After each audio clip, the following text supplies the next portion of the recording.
प्रदेश में हर सरकार ने बीते कुछ टेन्योर में एक चीज तो शुरुआत में ही की है, पूर्ववर्ती सरकार के फैसलों की जांच के लिए कमेटी बनाना। भजनलाल सरकार ने भी यह किया, लेकिन इसके साथ जो जो निर्णय लिए सबने सुर्खियां बटोरी। नमस्कार, वक्त है प्रश्नकाल का। आपके साथ मैं हूं स्वप्निल। भजनलाल सरकार की गुरुवार को पहली कैबिनेट मीटिंग हुई, कई महत्वपूर्ण डिसीजंस लिए गए। इसमें आरएएस की मुख्य परीक्षा की डेट बढ़ाने का निर्णय शामिल है, जिसे देख लगा कि एक ऐसी सरकार मिली है जो जनता की सुन रही है।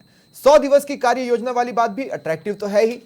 यूपीएससी की तर्ज पर आरपीएससी के परीक्षा कैलेंडर वाली बात भी युवाओं ने हाथों हाथ ली है। अब प्रश्न यह है कि निर्णयों से क्या और कैसी झलक मिल रही है सरकार को लेकर।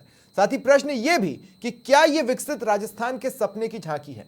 आज इसी पर चर्चा करेंगे। मेरे साथ जो गेस्ट पैनल जुड़ रहा है आपको इंट्रोड्यूस करवा देता हूं। सुरेश गर्ग जी बीजेपी की ओर से मेरे साथ जुड़ रहे हैं, सीएल यादव जी कांग्रेस की ओर से, और अनिल कुमार गुर्जर आरएएस अभ्यर्थी हैं जो प्रदर्शन कर रहे थे। और कुछ ही देर में मेरे साथ राजनीतिक विश्लेषक भी जुड़ेंगे। आप सभी का स्वागत है समाचार प्लस पर।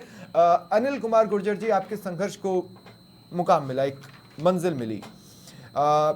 आज जो फैसला हुआ है, जाहिर तौर पर आप लोगों ने उसका खुले दिल से स्वागत किया है, लेकिन इससे हासिल क्या हुआ? क्या सचमुच इतनी खुशी कि आपको लगे कि सरकार ने आपकी सुनी है? जी, हमको 3 माह का समय दिया गया था आरएस मुख्य परीक्षा से पहले, और ये डिक्लेयर हुआ है 20 अक्टूबर को, जबकि प्री का रिजल्ट डिक्लेयर हुआ है। और ये 3 माह का समय कई कारणों से कम था। एक तो government employees approximately 1/3 of the total candidates selected for the RS mains, तो उनमें से 1/3 गवर्नमेंट एम्प्लॉइज होने के कारण 7 अक्टूबर को एमसीसी लगती है, मॉडल कोड ऑफ कंडक्ट, और वो 3 दिसंबर को हटती है चुनाव के रिजल्ट के साथ में ही। तो तब से ही हमने हमारे हिसाब से सोशल टेलीग्राम चैनल बना के, और फिर हमने 9 जनवरी से हमारा धरना प्रदर्शन भी आरयू में स्टार्ट किया। ये एक ध्यानाकर्षण सत्याग्रह था।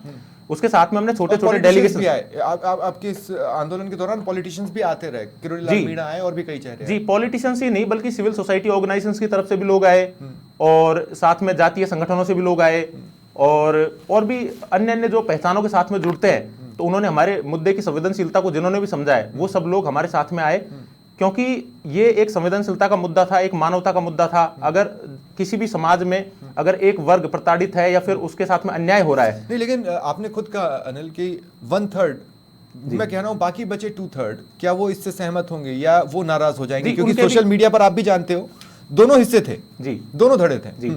तो उसका भी ये तो एक आयाम है गवर्नमेंट एम्प्लॉय वाला। दूसरा है फ्रेशर्स। तो क्योंकि 3 साल में वैकेंसी कंप्लीट होती है, एक ट्रेंड बना हुआ है। तो जो फ्रेशर लोग हैं वो गांवों से यहाँ पे जो आरएएस के मुख्य परीक्षा दे रहे हैं, मोस्टली गांवों से लोग आते हैं। मोर देन 50% है जो गांवों से बिलोंग करते हैं, किसान कौम से आते हैं। उन्होंने जैसे जैसे संघर्ष करके अपनी पढ़ाई करी गांवों में रहते हुए, और जैसे उनके बच्चे का प्री पास होता है तो माँ बाप को भी लगता है 50-60 हजार रुपए कोचिंग में दे देते हैं और उनको जयपुर भेज देते हैं। फिर जयपुर में आने के बाद में वो तैयारी करते हैं। अभी तक आज की डेट तक भी 10-10 घंटे की क्लासेस कोचिंगों में चल रही है मेंस के लिए। 27-28 को परीक्षा प्रस्तावित थी। तो वो किस तरीके से न्याय कर पाते उस चीज के साथ में, और जब जाके कि जो मार्किंग पैटर्न बहुत टफ रहता है, डेस्क्रिप्टिव पेपर में आपको तथ्यात्मक जानकारी, यूपीएससी से इसका कंपैरिजन करें तो यूपीएससी विश्लेषणात्मक है। 4 साल पहले कोई भी इंफॉर्मेशन याद करी है, कुछ भी है, तो उसको विश्लेषण आप कर सकते हैं। लेकिन तथ्यात्मक जानकारी में प्रॉब्लम फ्रेशर्स की पॉइंट ऑफ व्यू से भी दिक्कत थी। सीएल साहब, मैं आपसे पूछना चाहता हूं कि ये आरएएस वाला फैसला, मैं अन्य फैसलों पर भी आऊंगा, लेकिन ये आरएएस मेंस की परीक्षा आगे बढ़ाने वाला जो फैसला है, इसे विपक्ष के तौर पर कांग्रेस कैसे देख रही है?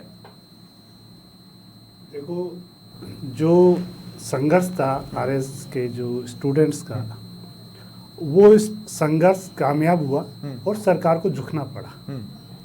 अब इसके परिणाम क्या है, कौन सेटिस्फाई है, वो ये झुकना कैसे हुआ?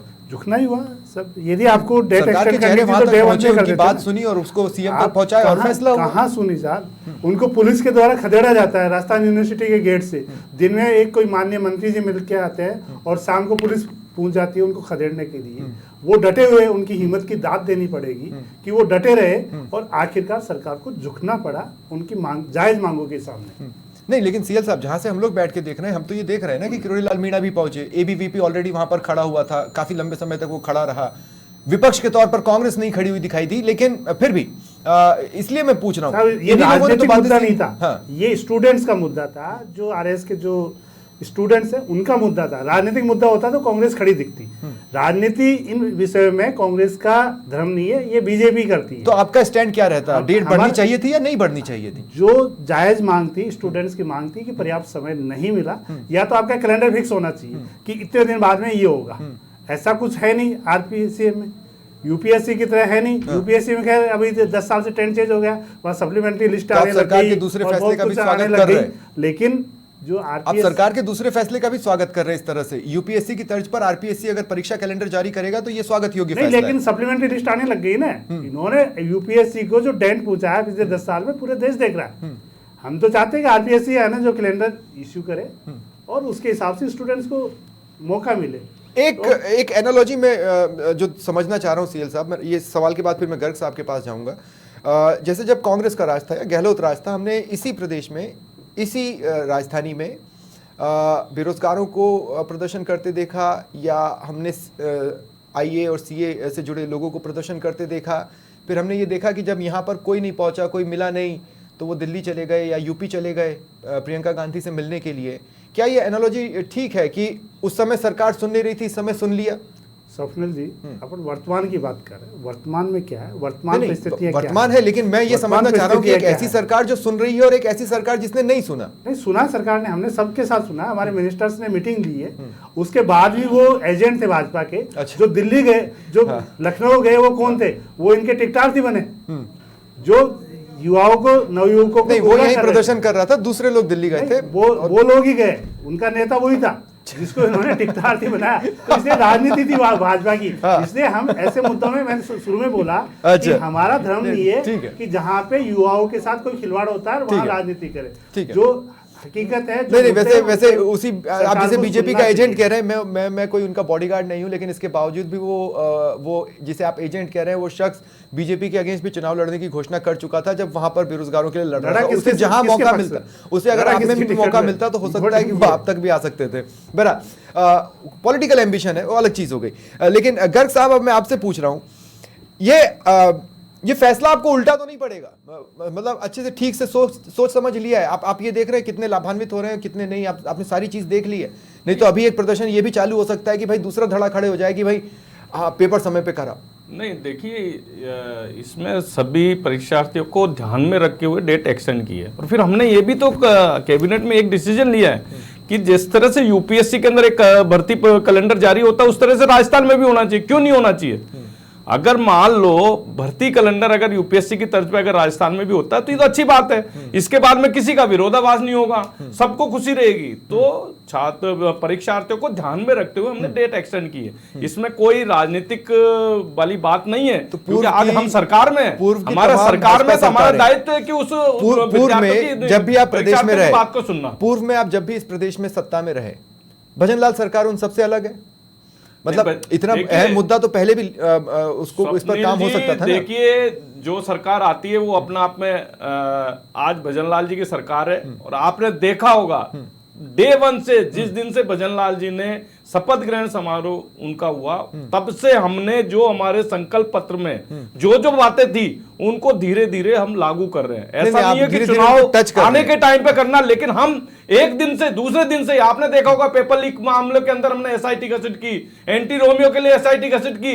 आप देखिए, नहीं, 2 सेकंड मैं आपको यहीं पे करेक्ट कर दूं। ये सब चीजें, गर्ग साहब, एंटी रोमियो के लिए आपने एसआईटी का गठन नहीं किया है, आपने एंटी गैंगस्टर टास्क फोर्स गठित, हाँ, टास्क फोर्स गठन की है। और पेपर लीक के मामले में मैं एसआईटी गठित की है। तो मैं ये कहना चाह रहा हूं कि हम जिस दिन से भजनलाल जी का शपथ ग्रहण समारोह हुआ है, तब से हम एक्टिव हैं। जनता के हित में जो निर्णय लेने वो तुरंत ले रहे हैं हम। आप कैबिनेट के फैसले नहीं गिना रहे? नहीं, कैबिनेट के फैसले, आज कैबिनेट का पहली कैबिनेट की मीटिंग हुई है, उसमें हमने ये सब चीजें ली है। जो एक उज्ज्वला योजना के अंदर जो हमको सब्सिडी देनी थी 450 रुपए में, हमने 1 जनवरी से जो घोषणा की थी उसको कैबिनेट में लिया। श्री अन्नपूर्णा योजना रसोई योजना है, उसके अंदर हमने 450 ग्राम से 600 ग्राम का वजन बढ़ाया है और 17 रुपए से 22 रुपए सब्सिडी की है। तो ये कैबिनेट के फैसले हुए हैं। तो इस तरह से मतलब जो चीज पेपर लीक के मामले में जो किया वो कैबिनेट के अंदर आया है। ठीक है। तो मैं ये कहना चाह रहा हूं कि ये भारतीय जनता पार्टी की सरकार है। ठीक है। और जो हमने संकल्प में जो मीसा बंदियों के लिए हमने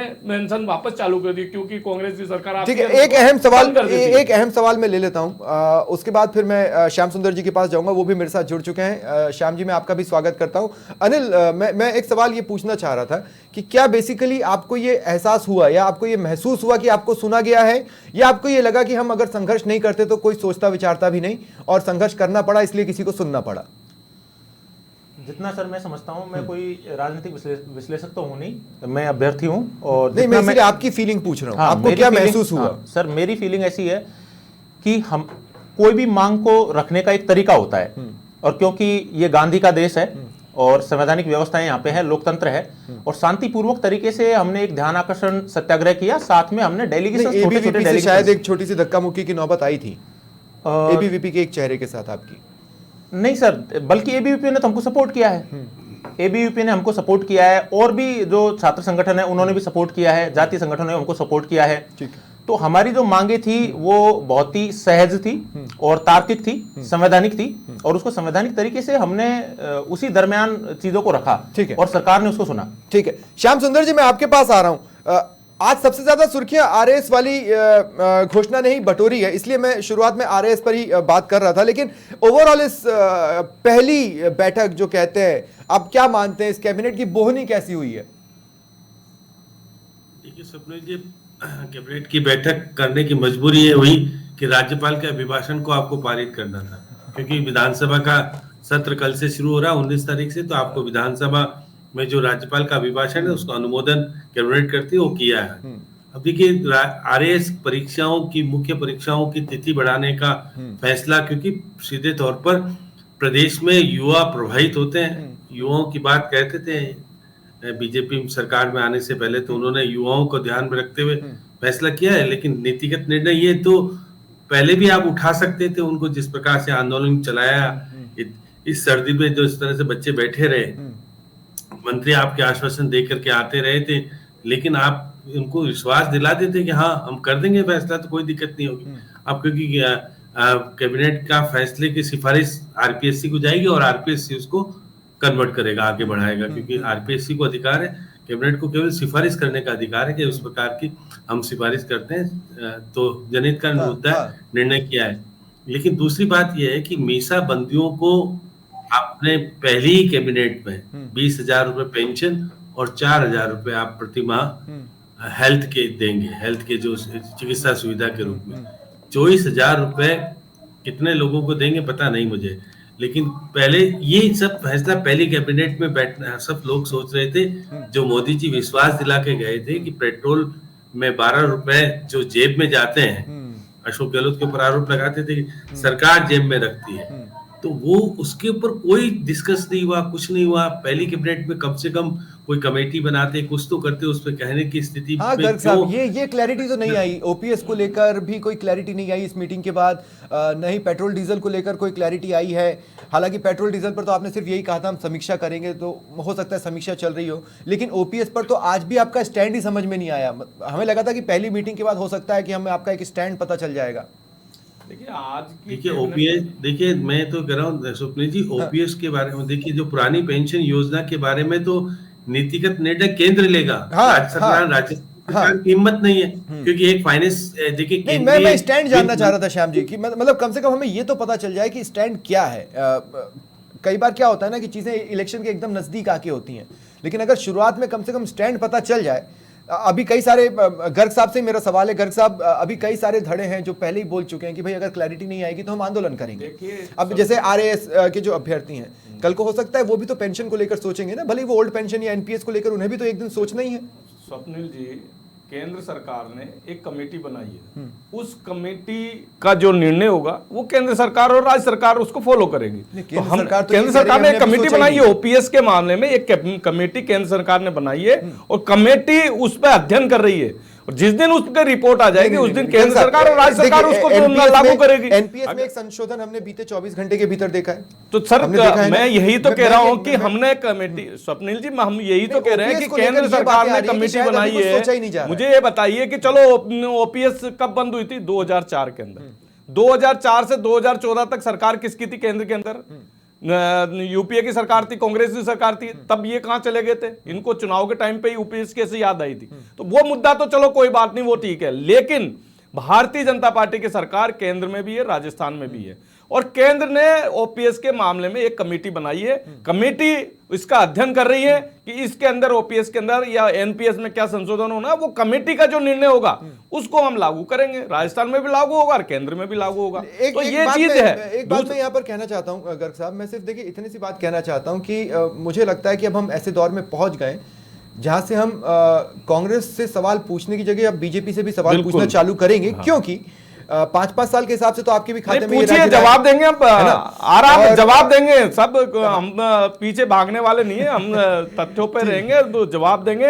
और हमारे सीएल यादव साहब, मैं आपसे ये बोल रहा हूँ, आज की कैबिनेट में जो फैसले हुए, 100 दिवस की कार्य योजना पर जो कांग्रेस का रिएक्शन आया है वो मेरी समझ से परे है। मैं बताता हूं क्यों। अगर सरकार ये सोच रही है कि हम हर चीज को एक 100 दिन के टाइम फ्रेम में बांधने की कोशिश करेंगे कि उसे 100 दिन के टाइम फ्रेम में कहां तक पहुंचना चाहिए, कंप्लीट होना चाहिए या कितने स्टेज कंप्लीट करना चाहिए, ये तो एक वेलकम स्टेप होना चाहिए मेरे हिसाब से। क्योंकि कोई भी सरकारें वादा अब जैसे आप ही का संकल्प पत्र रहा, तो कई वादे तो उसने आपके एकदम एंड में जाके आपने पूरे किए या पूरा करने की ओर कदम बढ़ाया। वो कोई शुरुआत से तो आपने किए नहीं। अगर कोई अपने हर वादे को 100 दिन के टारगेट के साथ बढ़ाना चाहता है तो इसमें मुझे गलत कुछ नजर नहीं आया, इसलिए मुझे आपका रिएक्शन ही समझ में नहीं आया। देखो, खोदा पहाड़ निकला कुछ नहीं। आज की कैबिनेट मीटिंग में ये हुआ। श्याम सुंदर जी कह रहे हैं कि 20,000 कैसे नहीं निकला भाई? आपके बाजू में बैठे अनिल कुमार गुर्जर जी अगर खुश हैं तो कुछ तो निकला है, ऐसा नहीं है कि नहीं निकला। ये मजबूरी थी, मैंने कहा ये मजबूरी थी सरकार की, उसको करना ही था। और यदि उनको मानवीयता दिखानी थी तो जिस दिन आरएस के स्टूडेंट्स ने धरना चालू किया था उसी दिन उनको कर देना चाहिए था, क्योंकि ये अमानवीय डिसीजन था आरपीएससी का। आपकी डिमांड थी क्या? आपकी डिमांड थी कि कर देना चाहिए था, तो आपने सहयोग किया था क्या स्टूडेंट का? आप इसको राजनीतिक हवा देना चाहते हो क्या? नहीं तो फिर बताइए, राजनीतिक हवा देना चाहते नहीं हो तो क्या? एक चीज बताइए अरे कि साहब, जो जो आप ये इस चीज की बातें क्यों कर रहे हैं? मैं तो राजनीतिक ये जानना राजनीतिक चाहता हूं राजनीतिक भैया, राजनीतिक आप जवाब आता है। हर चीजों को राजनीति में अरे घुसाइए। हर चीज हर चीज भाई, में राजनीतिक पार्टी को तो राजनीति करना ही आता है, राजनीतिक पार्टी को तो राजनीति करना आता है। अगर आप राजनीति नहीं करना चाहते हो तो कोई साढ़े मतलब चार नहीं सौ है। में मैंने आपके प्रदेश में बीच में किसी को नहीं रसोई बोलने गैस दिया, सिलेंडर तो कब मैं कोशिश यही करूंगा कि दूसरे के बीच में भी कोई ना साहब, बोले। वो पर्ची की सरकार का रिजल्ट आना नहीं, चालू हो गया। नहीं, स्वप्निल जी, पर्ची की सरकार का रिजल्ट आना चालू हो मैं गया। क्या रखना है? 7-7 दिन से गैस की दो सप्लाई सेकंड, नहीं दो है। सेकंड, आप दो देखो, सेकंड। बता दीजिए सात-सात आपने दिन कौन सा से क्या रहा है, दो बता सेकंड, दीजिए गर्ग आपने साहब, क्या गर्ग किया, साहब, आपने पेट्रोल, विपक्ष की डीजल के भूमिका बस कौन सी निभा दी आपने सीएल बता यादव दिए। जी, 100 दिन सीएल के अंदर अगर यादव, विपक्ष की सीएल भूमिका यादव, निभाई हो तो बता रिजल्ट आना दीजिए। चालू हो गया। 100 दिन के अंदर अगर कोई विपक्ष की भूमिका निभाई हो तो बता दीजिए कि आपने जनता के हित के अंदर अगर धरना प्रदर्शन दिया हो या कुछ किया हो तो बता दीजिए आप। नहीं, एक बात क्लियर तो करो। आपको तो विपक्ष का नेता चुनने में लग गए 45 दिन। विपक्ष का नेता एक नेता चुनने के लिए 45 दिन लगा लिया आपने तो। हमारे को तो कैबिनेट में मंत्री बनाने वो करने, आपको तो एक विपक्ष का नेता चुनने में 45 दिन लग गए आपको। विपक्ष तभी एक्टिव हो सकता है बाकी जब जनता सरकार- देंगे, निश्चित रूप से देंगे। क्यों नहीं देंगे? 8 करोड़ की आपने क्यों बात कर दी उनको? मैं चंद सिंपल लोगों सी की बात कर रहा परवाह है हूं, 2 जिनको मिनट। 20,000 रुपए पेंशन यादव साहब देंगे। सुनिए ना, मैं सिर्फ ये कह रहा हूं कि विपक्ष तभी एक्टिव हो सकता है जब सरकार एक्टिव हो। आम समझ यही है और लोग भी यही समझते हैं कि जब सरकार कुछ कर रही होगी तो विपक्ष को पॉइंट्स मिलेंगे। अगर सरकार कुछ नहीं कर रही है तो विपक्ष को पॉइंट्स कैसे नहीं मिल रहे हैं? सीएल यादव साहब, पॉइंट्स तो मिल गए होते ना आपको सड़कों पर उतरने के। मैं आपसे ये कह रहा हूं, एसआईटी का गठन, एंटी गैंगस्टर टास्क फोर्स, जिस तरह से अपराधियों की धरपकड़ का अभियान चल रहा है उसके आंकड़े आ रहे हैं। नेता अस्पतालों में जा जाकर घूम रहे हैं और जरूरी परिवर्तन करवाने की कोशिश कर रहे हैं। आज मीसाबंदियों पर फैसला हुआ है, 100 दिवस कार्य योजना की बात हुई है, आरएएस की डेट आगे बढ़ाई गई है, आरपीएससी का एग्जाम कैलेंडर जारी होने की बात हुई है। इनमें से किसी एक को भी कह दीजिए कि ये गैर जरूरी था और ये नहीं होना चाहिए। स्वप्निल जी, क्या आप उचित समझते हो कि कोई नेता जाकर के प्रशासन को धमकाए, उसके कार्य में बाधा उत्पन्न करे, डॉक्टरों को जाकर के धमकाए, नर्सिंग स्टाफ को धमकाए, उसको सस्पेंड करे? ये आपने तमाम वीडियो देखे होंगे पिछले 45-50 दिन में। नहीं, हमने तो रेड कारपेट वाले भी वीडियो देखे हैं उसके नहीं नहीं, बीते 5 साल और में। इनके तो नेता और आपको एमएलए याद होगा, मारा आपको पीटी कर कोटा- की बात करें, इनके आपको नेता और याद एमएलए होगा, तो मारा सरकार पीटी बदल की गई आपको याद होगा, कोटा रेड सरकार बदल कारपेट। गई ना, इसीलिए तो पर्चे की सरकार को कर्णपुर की इन्होंने जनता ने स्वीकार कर आगे निकाल लिया, इन्होंने स्वीकार कर लिया कि हमने गलत सात- किया है। सात इन्होंने दिन- ये स्वीकार कर सात लिया कि दिन- हम हमने जनता के गैस हित में काम नहीं सिलेंडर- किए। 5 साल के अंदर जनता के हित में काम नहीं किए, केवल भ्रष्टाचार किया है, वो इन्होंने स्वीकार कर लिया। श्याम जी, मैं आपके पास आ रहा हूं। दरअसल आपने एक बड़ा इंटरेस्टिंग पॉइंट बोल दिया था, इसलिए मैं रिएक्शन लेने चला गया। लेकिन अन्य भी जो फैसले हुए हैं इन टोटलिटी देखने में आपको क्या लग रहा है? क्या इसमें कोई झांकी आपको नजर आ रही है या अभी बहुत कुछ बाकी है? अब देखिएगा कि मैं तो भी एक प्रेस नोट इनका आया तो स्पेसिफिक इन्होंने बताया कितनों का तो स्वास्थ्य का प्रशिक्षण किया गया, कितने प्रधानमंत्री के उसमें बीमा योजना में लाभार्थियों को रजिस्ट्रेशन किया सब गया, सेंटर कितने के। KYC किया गया, ये चीज भी इन्होंने कैबिनेट की बैठक में बताया है। अब देखिएगा गर्ग साहब, देखिए मैं तो कह रहा हूँ कि कैबिनेट की बैठक 45 दिन बाद हुई है गठन, सरकार के गठन के बाद, और पहली कैबिनेट की बैठक में आप निश्चित तौर पर जो 2 मुद्दे थे, सबसे पहला मुद्दा पेट्रोल डीजल का था, उसमें कोई भी डिस्कस ना करना। क्या आप मोदी जी जो कह के गए थे कि पहली कैबिनेट की बैठक में हमारी सरकार समीक्षा करेगी और कुछ राहत देने का काम करेगी, लेकिन वो क्यों नहीं किया गया मुझे नहीं पता, क्या कारण रहे क्या नहीं रहे, तो कैबिनेट के बाद होकर मेरे को लगता है कि राज्यपाल का जब अभिभाषण होगा उसमें कुछ क्लैरिटी आ पाएगी। हाँ। उस वक्त भी देश कह सकते हैं कि सरकार ने निर्णय ले लिया है, क्योंकि कैबिनेट की बैठक फिर वापस से भी हो सकती है। ये भी हो सकता हो कि विधानसभा के चलते उसमें निर्णय करे कि सरकार ये निर्णय करने जा रही है, ये कह सकते हैं मुख्यमंत्री जी से होगा। लेकिन जिस प्रकार का मीसाबंदियों के मामले में जो आर्थिक भार आएगा राजस्थान सरकार, बहुत ज्यादा नहीं होगा सर, मुझे ऐसा लगता है, क्योंकि बहुत ज्यादा संख्या नहीं है अभी। आप मान के चलिए कि संख्या तो ठीक ठाक स्थिति है, अच्छा है लोग, ऐसा नहीं है, लेकिन हाँ उसमें मंत्री भी हैं, विधायक भी हैं, बहुत सारे, उनकी सुविधा भी मिल रही है उनको। लेकिन क्या उन कार्यकर्ताओं की सबसे ज्यादा जरूरत इनको अभी पड़ी कि सबसे पहले निर्णय उनका किया जाए, आम जनता का जो निर्णय किया जाना चाहिए वो करना चाहिए था। मेरा कहने का मतलब कि आप प्रधानमंत्री की बात को लेकर के क्यों गंभीर नहीं हुए मुझे नहीं पता, क्योंकि आपने कहा था कि हम पहली समीक्षा की बैठक में ऐसा कर लेंगे, लेकिन हाँ राजस्थान के लोगों को जो चाहिए, अब देखिए अभी आप देखिए ओपीएस के बारे में, क्योंकि अभी आप फैसला इसलिए नहीं कर सकते क्योंकि कांग्रेस सरकार ने कहा था हम अधिनियम बनाएंगे, बिना अधिनियम के लागू कर गए ओपीएस, इसलिए अब ये ओपीएस के ऊपर कोई भी निर्णय कर सकते हैं, क्योंकि वो अगर अधिनियम बना। श्याम जी मैं आपके पास आता हूं, लेकिन अनिल मैं आपसे ये भी पूछना चाहता हूं कि कैबिनेट की बैठक में से जिस निर्णय की आपको उम्मीद थी वो आपको मिला, बल्कि एक प्लस मिला। आरपीएससी का अगर ईयर कैलेंडर है तो वो आपके बाद के जो भी लोग हैं उनके लिए एक फायदे का सौदा होगा, लेकिन क्या इसके अलावा किसी भी और बात से आप लोग खुद को कनेक्ट कर पाए? हमारी सर, क्योंकि पिछले 9 से 10 दिन तक जो हमारा सत्याग्रह वगैरह चला है, तो इसमें हमारी जो मुख्य मांग थी, हमारी संवेदनाएं पूरी तरीके से हम जी जान के साथ में उसमें जुड़े हुए थे।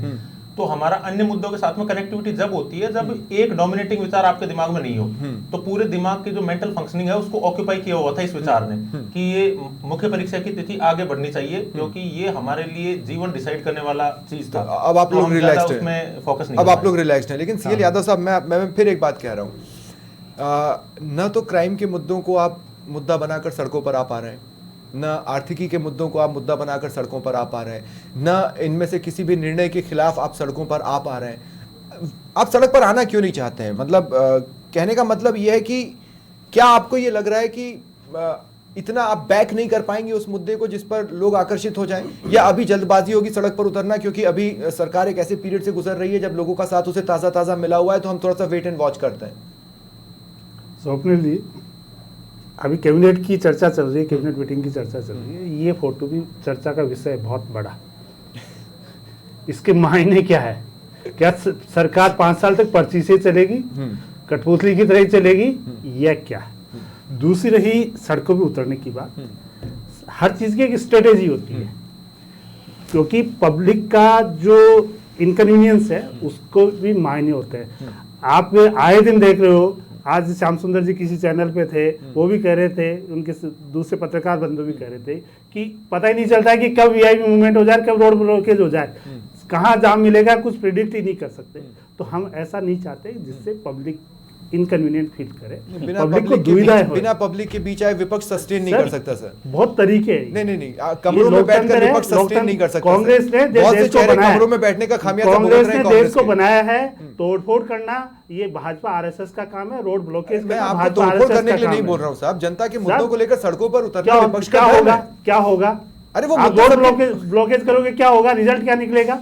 जनता को तकलीफ सड़क में पर आने का मतलब सिर्फ रोड जनता ब्लॉकेज में नहीं मुद्दे, होता सर। आप लोगों की मंच मुक्ति की लगाकर- जिम्मेदारी है, चौथा चलिए, स्तंभ ठीक है। कहलाते हो, जो ठीक। जनता के सामने मुद्दे लाए, ठीक। जैसे आप डिस्कस कर रहे हो आज, वैसे ठीक। डिस्कस करिए, सकारात्मक भूमिका निभाए, तो बहुत अच्छा संदेश जाएगा। नहीं सीएल यादव साहब, तो मैं इसलिए राजनीति में थोड़ा हो दूसरे चुकी है। तरीके से तो देखता हूं। मेरे- लेकिन मेरे ठीक है, दोस्त गर्ग साहब, सवाल लेकिन है। गर्ग साहब, जो कांग्रेस श्याम जी ने surrender कहा, हो श्याम जी ने जो एक कहा, सवाल है। नहीं, कांग्रेस गर्ग साहब, surrender हो चुकी है। गर्ग साहब सुनिए, मैं आपसे कह रहा हूं जो श्याम जी ने कहा, हाँ। अगर पीएम मोदी यहां बोलकर गए थे कि पहली कैबिनेट की मीटिंग में ये चीजें होनी चाहिए, तो वो होनी चाहिए थी। बिल्कुल निश्चित रूप से पीएम मोदी ने ये कहा है कि राजस्थान के अंदर पेट्रोल डीजल नहीं, के नहीं, भाव पहली सबसे कैबिनेट ज्यादा मीटिंग तक समीक्षा हो जाएगी। समीक्षा हो जाएगी। मैं ये कह रहा हूं ना, कहाँ? पेट्रोल चालू ही नहीं हुई। देखिए मेरी बात सुनो, हमने जो संकल्प पत्र में वादे किए थे, एसआईटी गठित पेपर लीक के मामले आप में कोई वो कब किए, तक गिनाएंगे? सिलेंडर तो वाला कारण नहीं तो बताना पड़ेगा ना आपको। नहीं, नहीं, अब मैंने पेट्रोल गिना डीजल दिया, में हाँ मैंने कर रहे हैं ना, खुद हम बोल दिया था। कमिटमेंट कर रहे हैं ना, कर रहे हैं, कम करेंगे, अरे निश्चित भाई, रूप से साहब, करेंगे, कमिटमेंट आने वाले तो टाइम में साल से कर करेंगे, रहे हो। करेंगे, आप हो साल से सकता है कर कल रहे हो जाए, हो, परसों हो दो जाए, हर साल सबको देखिए हो पकड़ना सकता है 1 फरवरी को हो 10 साल से कर जाए, रहे हो। लेकिन मैं ये कह रहा हूँ कि कौन सा पेट्रोल और सारे डीजल जुमले हमारे निकले? पास ठीक में है, वो सारे चीज नहीं जुमले है, निकले। हमारे पास में वो आपके चीज पार्टी नहीं है कि के 5 साल अध्यक्ष सरकार हैं, जाने वाली है और 5 महीने के अंदर सब्सिडी दे देंगे, वो चीजें नहीं है हमारे पास में। कैबिनेट हम की। तो भैया ये श्याम जी, श्याम जी, देवन से दो काम मिनट, कर रहे गर्ग साहब, हैं, श्याम देवन जी, से हुआ काम क्या? कर रहे दो हैं, मिनट, आने आप वाले दो रसोई गैस 2-4 सिलेंडर दिन के मिल अंदर रहे अंदर आपके दो पेट्रोल मिनट डीजल के सुनिए, भाव कम हो दो मिनट जाएंगे। सुन लीजिए, सिलेंडर दो मिनट मिल रहे सुन हैं, लीजिए। पेट्रोल डीजल श्याम सुंदर के शर्मा मिल रहे हैं, जी, सिलेंडर देखिए मिल रहे हैं, आप अभी जो मिल रहे हैं ना, डिस्कशन हुआ, किसको- मैं आपसे ये जनता कह रहा आराम हूँ से कि मिल रहे हैं। अरे 2 मिनट आप गर्ग साहब, सड़कों पे आओ ना, फिर सवाल अगर श्याम जी आपको भी नहीं सुन तकलीफ है, पाएंगे। जनता का 2 मिनट, दर्द है, 2 तो आइए मिनट, सड़कों 2 पे। मिनट, 2 क्यों नहीं आ रहे हो फिर आप मिनट। नहीं, सड़कों पे? सीएल यादव साहब प्लीज 2 मिनट रुक जाइए। श्याम जी, मैं आपके पास देखिए मैं कह रहा हूँ, मैंने इस डिबेट में 3 धड़ों को सुना है। एक हमारे साथ आरएएस के अभ्यर्थी हैं, मैंने उनको भी सुना, उनका एक मोटिव था जो उन्होंने हासिल कर लिया है, तो जाहिर तौर पर उनकी खुशी समझ में आती है, लेकिन क्या इस खुशी को सरकार के डिसीजन से जोड़कर सरकार अच्छी चल रही है के रूप में ले लें? और दूसरी बात यह है कि जैसे कि सीएल यादव साहब ने कहा कि हम सड़क पर उतरने की जरूरत क्या है, हेल्दी डिस्कशंस हो सकते हैं। मैं समझता हूं कि लोग उस विपक्ष से अपने आप को कनेक्ट कर पाता है जो उनके बीच में होता है, सड़कों पर उतरता है। यूपी में तो अगर विपक्ष सड़क पर उतरकर लाठी ना खाए तो वो अगली बार सत्ता में नहीं आ सकता जनता के लिए। मैं तो यही समझता हूं, बंद कमरों से इलेक्शंस नहीं जीते जा सकते। Shyam ji, closing comment. श्याम जी, आप शायद म्यूट हैं, आप म्यूट हटा लें एक बार प्लीज। देखिए स्वप्निल जी, आरएस की तिथि बढ़ाने के बाद एक डेलीगेशन जाके मुख्यमंत्री को आभार व्यक्त करके आ गया है। अभी मैं थोड़ी देर पहले देख रहा था, उनका फोटो भी आ गया है सामने कि आभार व्यक्त करके आया कि आपने हमारे ऊपर कृपा की, जो हमारे बढ़ गए अब 6 महीने बाद। क्योंकि ये कह रहे थे कि हमने आपके इलेक्शन में आपका सहयोग किया, इसलिए हम बिजी हो गए, इसलिए हमको टाइम दीजिएगा। तो अब देखिएगा ये इलेक्शन में, क्योंकि पक्ष में परिणाम दिया है बीजेपी के, तो बीजेपी ने इनको भी कह दिया कि हमने भी आपके पक्ष में परिणाम देकर के आप तैयारी करो और चयन हो जाओ, जितने चयन हो सकते हो। अब देखिए दूसरी बात आपने जो बार बार कहा कि जिस प्रकार से, मैं यादव साहब को पहले भी एक डिबेट में साथ साथ ही था, अब ये कल्चर जो वीआईपी का कल्चर तो कांग्रेस के वक्त में भी मौजूद था और अभी भी है। क्योंकि आप मुख्यमंत्री को फिर आज जिस तरह से धमकियां मिली और बोली, तो सुरक्षा व्यवस्था देनी जरूरी है। लेकिन जिस प्रकार से वीआईपी कल्चर, सही बात है, मोदी जी ने लाल बत्ती हटाई, लेकिन मोदी जी की लाल बत्ती हटाने के बाद बाकी की लाल बत्ती तो साथ में शामिल है। कलेक्टर ने मोदी जी को कि मेरी बत्ती दिखनी चाहिए, बाकी किसी की बत्ती नहीं दिखनी चाहिए, इसलिए मोदी जी ने बाकी की बत्ती हटाई। इस स्तर पीएम और देखिए प्राइम मिनिस्टर स्तर पर बत्ती की कोई जरूरत पड़ती है क्या? वो तो बत्ती तो उनको चाहिए जो कि निगम बोर्ड के जो अध्यक्ष बनते हैं, उनकी बत्तियां। आप बाकी की बत्ती की जरूरत नहीं पड़ती। देखिएगा सीएम के लिए बत्ती की जरूरत नहीं, गवर्नर के लिए बत्ती की जरूरत नहीं, उनके लिए तो बत्ती और है। लेकिन मैं कह रहा हूँ कि वीआईपी कल्चर जिस तरह का पनप गया है, निश्चित तौर पर इस पे विचार विमर्श करना चाहिए कि पूर्व मुख्यमंत्री को क्यों जेड की सुरक्षा अभी भी दी जाए या मौजूदा को जेड प्लस दिया जाए। इस पे थोड़ा सा लाल बत्ती जले या ना जले सर, वैसे भी आज की सियासत में दिमाग की बत्ती जिसकी जल रही है वही अपने आप को सस्टेन कर पा रहा है। बहुत बहुत शुक्रिया आप सभी का मेरे साथ जुड़ने के लिए, उस चर्चा में शामिल होने के लिए। फिलहाल इतना ही, नमस्कार।